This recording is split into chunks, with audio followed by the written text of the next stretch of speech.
Today, we will learn how to add a message template in WhatsDiscuss. First, click on WhatsApp Business Account. Then, click on Message Template. Here, you will see your message templates, and you can also search for a template here. To add a new template, click on the plus icon. There are 8 types of templates available. Here, we are adding a simple message template. Enter the name of your template here, and then click Next. Here, select the category of your template. Marketing means sending promotional information related to your product, service, or business.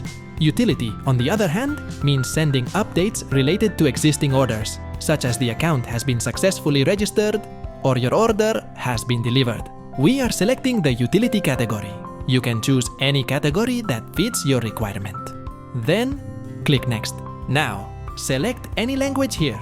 We are selecting English, and then click Next. Next, click here in the header. You can add text, media, or location here. If you don't want to add anything, select None. We are selecting text here. Then, type your text here. You can click on this preview to check the preview. Next, click here to write your message and type your message.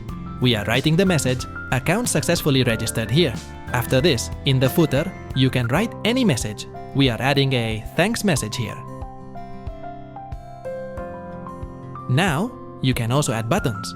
There are 5 types of buttons: custom, visit website, phone number, offer code, and complete form.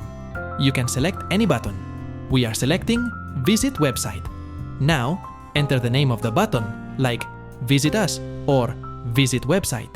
Then enter the website URL. You can add more than one button. We are adding a mobile number button here as well.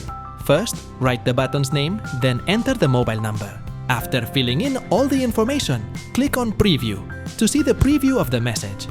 If everything looks correct, click on Save. Your message template has now been added. You can click on this icon to view the information about the message.